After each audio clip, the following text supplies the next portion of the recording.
And as soon as I said it, I thought, nope, that is not what I meant. That's not where I wanted to go.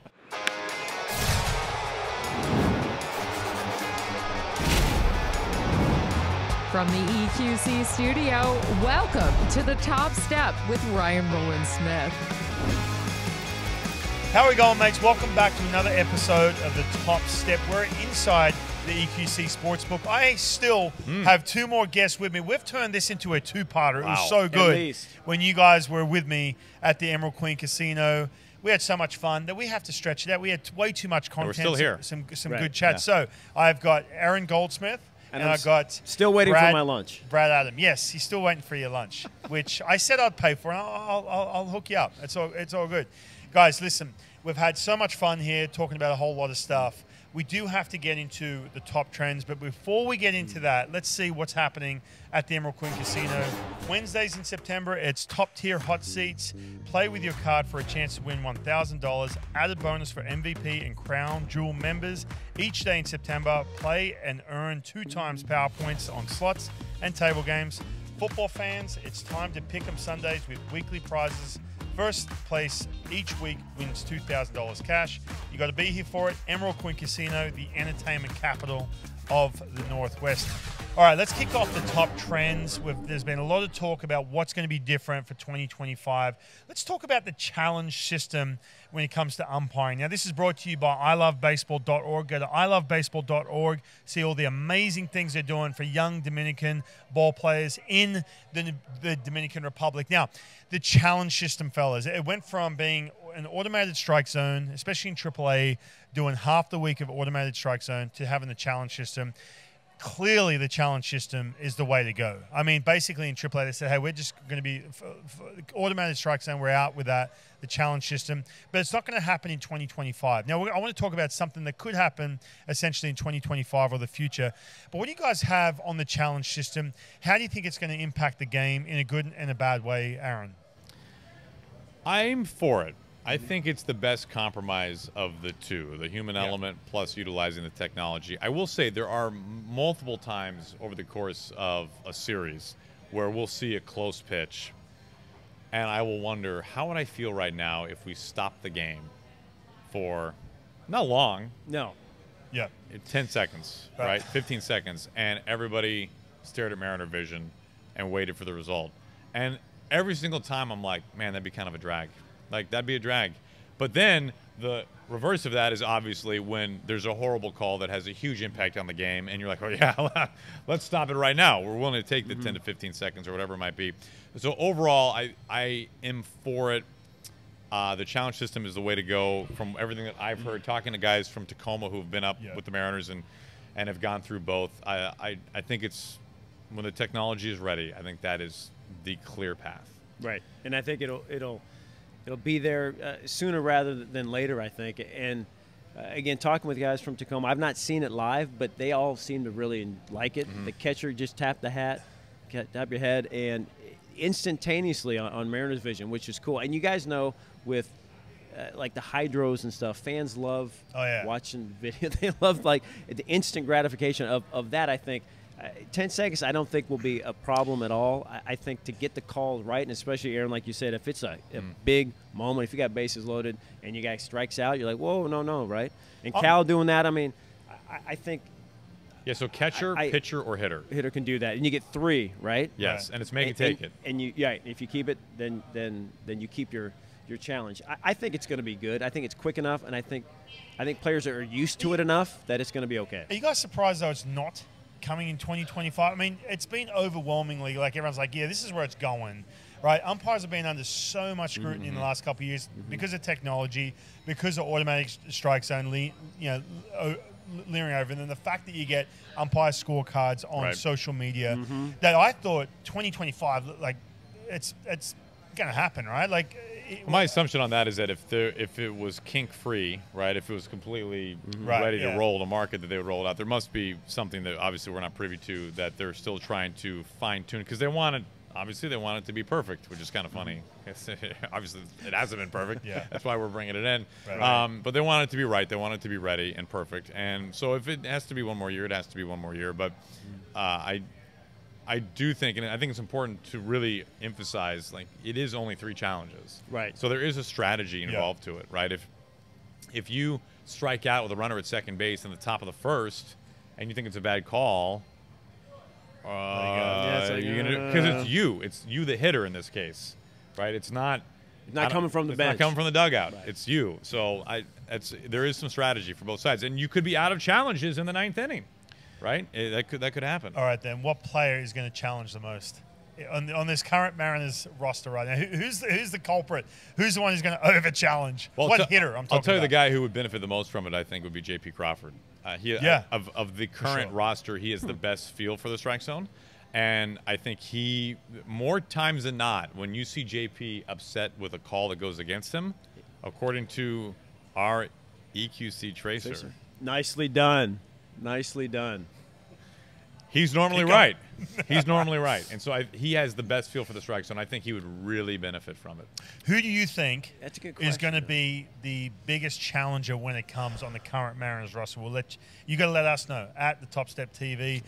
I'm trying to think who is going to be that absolute just menace. You don't want to get a guy like a Rainer, somebody like a Robles who plays, a lot of emotion, just real quick, like, oh my God. And they go, no, wait, Because, I mean, we're at a challenge to stop, after talking to a couple of guys from Tacoma who have lived through it, they made it pretty clear that there are certain players on that team, and this is not just a Rainier's thing. I think this is a every team situation where it's just you have the red light.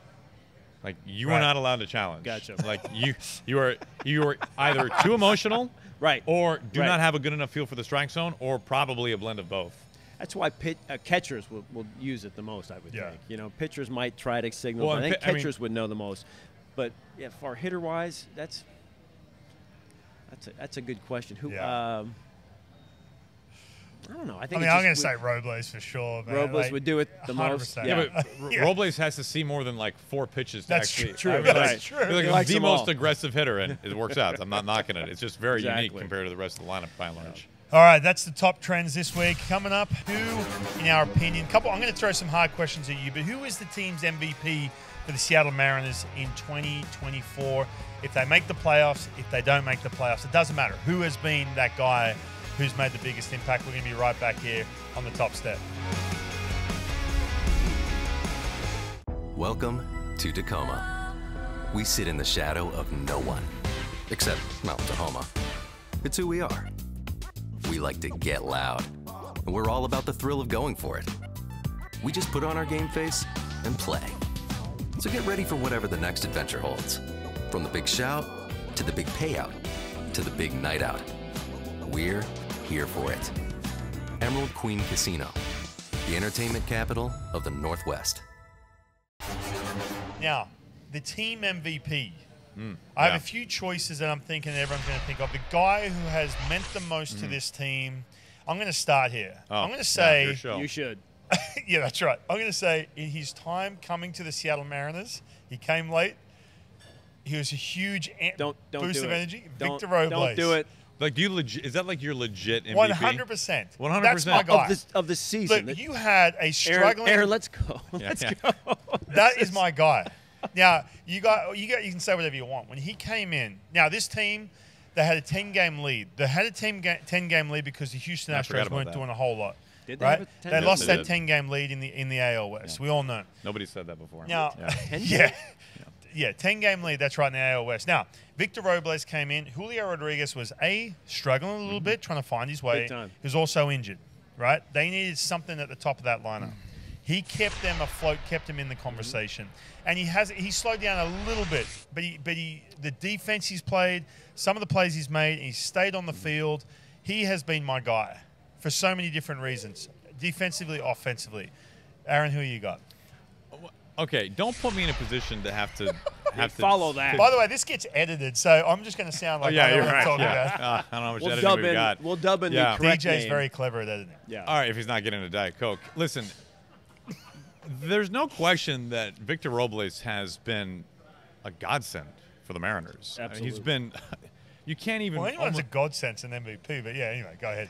If you're going to use There's that only language. one answer, and Aaron will get it right. Yeah, it's Cal Raleigh. Duh. And it's a boring answer because it's chalk, which means that everyone would agree with it except for – So I don't I think what Cal has done, the offense speaks for itself, right? I mean, the 30 homers, he will once again set another record. It'll be the third straight year he has set the record for most home runs hit by a Mariners catcher.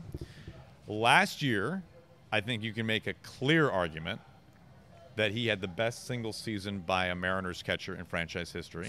And guess what, Ryan? If you hadn't been in Secaucus all the time, you would have noticed that this year he's actually been better than last year. So he's one-upped his franchise best season for a catcher. We can't measure what he does behind the plate. I mean, we have some advanced numbers that we can. The framing, right, for example. He's very well could win a Gold Glove, and he very well could win a Silver Slugger this year. He's been the anchor, the bedrock. The pitching staff runs through him. It's Cal Raleigh. Do you feel like Cal is a big success? You're talking about the 5 pitchers you got. If Logan Gilbert, Miller, Kirby, Brian Wu, Luis Castillo had another catcher, let's say they had. Oh yeah, let's bury somebody. Who you got? Yeah, who you got? Let's say they had Logan. Let's say they had Logan O'Hoppe behind the dish. Are they the same rotation? Talented catcher. I mean, obviously they're going to be good because they are good, and not good just because of Cal. But I think what he does pregame, all the work he puts in. We heard George Kirby and Wu, his roommate, talk about that. The work that he does with them during games, calling pitches, framing. Don't forget he's leading the league in catchers caught stealing for the 2nd year in a row. Yeah. I think that obviously these guys are talented enough they would be good major league pitchers, but I think Cal helps them become their best versions of themselves. I get that. And so look. I think there's no question he's the MVP. I think if you're saying, hey, can we break the season into 2-month chunks, you could say, oh, maybe Victor Robles the last 2 months has been maybe the MVP. And he's been great. I'm just looking at some of these streaks that this team's he's gone on been very, to keep him in the conversation. Yeah, no, Robles, as Aaron said, I mean, he's been unbelievably. He's incredible. The numbers, from a DFA to a guy who's hitting over 400 his last 20 games is amazing. And he's played great, and it's fantastic. But you can't discount what Cal has done. And talk about how beat up he is. He plays every day. He catches more innings. He plays more games. Everything. He will. Any catcher. He'll be the first Mariner catcher to lead the team in plate appearances in franchise history in a single season. So the reason why you don't know, Ryan, is because he plays. You've never seen him be hurt. Right. But he is hurt. But he keeps playing. Right. He'll have another, he's surgery. The unsung hero. He gets the unsung hero award. He'll have another surgery or two in the offseason. I mean, it's just what he does. It's amazing. Okay, in all seriousness, what Cal Raleigh has done in the last couple to 3 years now, you're already beginning the conversation of, is he the best catcher in franchise history? Oh, yeah. Now, I don't think he has the length yet to be in that, right? I mean, it's Dan Wilson, and he played for a decade and a half, essentially. Cal would have to put together more years, but he's on a clear-cut path where he doesn't need that much more time to be that guy. Victor Robles is incredible, and the Mariners absolutely need everything he brings. I think he might be the most entertaining player to watch in baseball right now. When you just look at all the little idiosyncrasies that he has, he's just an absolute blast. Who makes the biggest impact to this team, energy-wise, lineup when he's going well? See, he's like, he's leading the witness. He's asking. He's like, No, it's Julio. Julio Rodriguez makes the biggest impact to this team when things are going right. Well, right, because Julio he's their hasn't best been player, right most this year. talented player. Guess who stepped in? Victor Robles. Okay, so he's the MVP, clearly. Okay. All right, you guys don't know what you're talking about. Thanks for coming. How have you made me agree with Brad every time so far? Cal wasn't even in my top 3 for MVP. You cannot be serious. No, I'm joking. I've got it written down. I actually believed it based on previous data. That was going to be, I knew you guys were going to go, oh, Cal Raleigh, because he plays every day, big deal. And then I was going to say, listen, come from someone who's played. True. Understand? A little different when you're in the perspective than class. us. Yeah. I'm just kidding. All right, we'll be right back here at the EQC Sports Book. We'll see. Right after the break. Stick around. All right, welcome back to the Top Step. We're inside the EQC Sportsbook, inside the Emerald Queen Casino. It is the San Juan Seltzer interview. We're going to get into some topics right now, fellas. I want to get behind the scenes with what it takes to be Brad Adam and Aaron Goldsmith. Let's go. Oh. What it takes to do live television. I will ask you this: most embarrassing time on live TV. All right, Brad. Let's hear yours. An embarrassing moment I had. It wasn't live TV. It was a taped interview, and you guys will appreciate this because you've been to Oakland, and we have to get an Oakland story in. Yes. We're never going to go there again, which is good. In the summer, it could be summer and dry and not raining for months, but when you go to the dugout and you sit down on that bench, it can be wet, and you wonder how and what the water is and what's happening, right? So I remember I think it was an interview, a manager, it might have even been like Hargrove, talking years ago, and I checked it with my hands to make sure it was dry. I'm like, okay, good. So we sat down, I'm in a suit, and I'm doing the interview, and I could start to feel water on my rear end where I'm sitting. And I'm like, oh my gosh, luckily you can't see it on the tape, on the video. So we do the interview, and I get up, and it's just up and down both cheeks, these stains of God knows what from an Oakland dugout. And I'm thinking, this is pregame, so what am I going to do during the whole game, right? So one of the clubbies said, you need a towel? And I said, yeah, something, or maybe a hairdryer or something. He's like, come in. So I come into the clubhouse, and I go to the bathroom, and they've got the hairdryers. And so I take my pants down, and I'm sitting there blow drying the inside and outside of my suit pants, getting ready for the game in Oakland. And one of the coaches came in and just looked at me as I'm doing this. He's like, you good? I'm like, yeah, I'm good. You all right there? Yep, thanks. So I'm just going, this is unbelievable. So, that was the one moment of, just a typical Oakland story for it's me. always, I'm surprised Always it's something. not covered in moss down in that dugout. Yeah.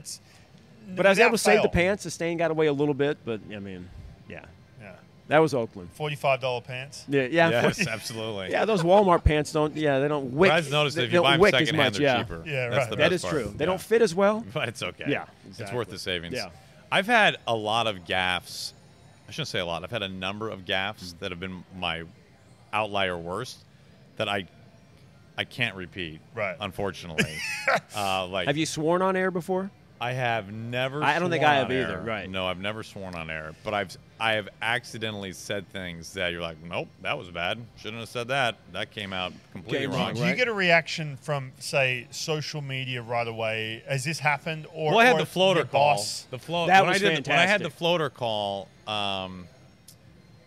so that was like straddling the line, right? I thought it was fantastic. So do you know about the floater call? No. Okay. in Arizona? Come on. No, don't listen to Brad. Tampa. It was Sorry. in Tampa. So Nelson Cruz hit late inning, maybe 8th inning, go ahead, maybe 9th, go ahead home run. And it went into the Ray tank. Okay? And so we had a tight shot on the telecast of the ball just bobbing in the Ray tank. And I look at the monitor a lot when I call a game. And so after it was gone, I'm staring at the monitor to see what shots we have, and there's the ball. And instead of saying bobbing or bobber or something, I said we have a floater in Tampa Bay. It's very Caddyshack. And I just fantastic, dude. I just literally just said what I saw. And as soon as I said it, I thought, nope, that is not what I meant. That's not where I wanted to go. Well, you actually said that. No. 100%. I said it. You said that. I said it. Oh, you. 100%, live on television. Oh my God! And I look at Blow, and Blow's just side-eyeing me like this, and I'm in my mind, I'm like, will you just start saying something, man? Because you feel like if somebody starts talking immediately, it erases what you just said. Sure. It's like the line continues to move, and you forget about. And so, it was getaway day. It was a day game, and we get on the plane, and I'm like, I'm going to get an email any second or a text message from a Mariner executive just scolding me, right? And I'm on Twitter, and I'm on Awful Announcing, and I'm just like, refresh. And I think one just rock bottom dude in his basement who's trying to get some social media account going heard it and put it out there. Got no traction. Okay. Now, Mariner people heard it, which is obviously, nothing I can do about that. But it did not take off. If that happened today, it would be bad. What year into your? It was early enough where I'm like, I might not get renewed. You know, like this could be really bad. I live in Tacoma, and I'm all about the action. From making a run at the tables to multiple pay lines on my favorite machines. Game time. The sportsbook is better than being on the 50-yard line or sitting courtside. And I'm here for it. Emerald Queen Casino, the entertainment capital of the Northwest. All right, welcome back to the Top Step. We're inside the EQC Sports Book. I've got my special guests here. I'm going to put you guys through an Australian quiz. Okay. Little quiz for you, a little Aussie trivia. It's the How to Speak Australian segment brought to you by the Kangaroo and Kiwi pub. So, the first question, are we ready? What does the Australian slang term dobber mean? Is it a lazy person, a type of sandwich, a skilled surfer, or a tattletale? A Tattletale? Yeah, like a snitch. Say the word again. Dauber? A dobber. Say it like an American. Well, it'd be a dobber. Dauber? Yeah. Dauber. Yeah. A dauber. You've got a lazy I've got person. an a idea. type of sandwich. A skilled I'm gonna go server. lazy. It sounds like a Lazy person. Stop being a dobber. I'm gonna stop being a dauber. I'm gonna go with this guess based on Ryan telling me that he enjoys surfing and can surf. I'm gonna say it's the surfer. Okay. Good what we surfer. got? You've seen video of me surfing. What are you talking about? Yeah. You're both Paddling. wrong. That's a tattletale. Ah. So it's like I Little dobbed dobber. Aaron in for saying a floater on Do you the tell broadcast. do your children know these terms? Like, did your children They know? don't. they don't speak know the Australian? dobber. They should know dobber. Actually. They don't So you don't speak talk to Australian? your children is that They way? do. Oh no, they know some terms. I'm trying to think of some of these they know. Some of these they know. Okay. Two of these coming up they do know. The Australian slang. What does it mean to nick off? Is it Excuse me? to nick off? Hey, nick off. Well, I think we have a guess. I mean, To steal something, to leave or go away, to take a quick nap, to win a competition. If I was to nick to off, nick hey, off. steal something, to leave or go away. I'm gonna say leave or go away. What do you got? To What's the take next a quick one? Nap or Yeah, win a I'm going competition? nap. Oh. Aaron, you get a point. All right. My kids know this one. If someone says they're feeling crook, what does that Say mean? it like an American. Man, I feel crook. Crook. Crook. Crook. Crook. Yeah. CROOK. We've used this Okay. as how to speak Australian. This has been a word. Crook. Feeling tired, feeling unwell or sick, feeling excited, or feeling confident. I feel crook. I right think now. unwell or sick. Okay. Yeah. You both the final answer? Yeah. Yep. Correct. Yes. Ding, ding, ding. That's the winner. Nice. In Australian slang, what is a snag? A sausage, like a sausage on a barbecue. Mistake or insect? Mistake, an insect, or a small beach. The word snag. Yeah. What's a Ooh. snag? I want it to be sausage, Brad? but I'm not answering. That's not my answer. That's not your answer? I'm saying it's a small beach. It's a mistake, small beach, or an insect. What do you got? Snag. I'm gonna go with the sausage. Okay, you've just stopped some Australians swerving off a road. Thank you. You won. Sausage. Good job. Snags on the Barbie. Snag. Yeah, just a couple snags, mate. That'd be good. Cheers. Thanks. You want a burger, mate, or you want a steak? No, a snag? couple snags, mate. Thanks. Do you have hamburgers in Australia? Oh, yeah. Do we? Kangaroo burgers. Kangaroo burger. Yeah. All right. If you do want to play along, though, Yeah. to the How to Speak Australian segment, or go back and check out any of the past Wow. episodes, or the full-length episode with Brad and Aaron Goldsmith, we get into everything. Go to YouTube at the Top Step TV. Go subscribe. Go watch the full-length interview, fellas. This has been an absolute It's been blast. fantastic. I appreciate it. Ryan, we'll do it Please again come. next year, maybe. Yes. Yeah, Yes. but let's But do it only again. with Aaron. It's been the That- best part of my season. Really? It's been the highlight? Yeah. Yes. You heard it here, folks.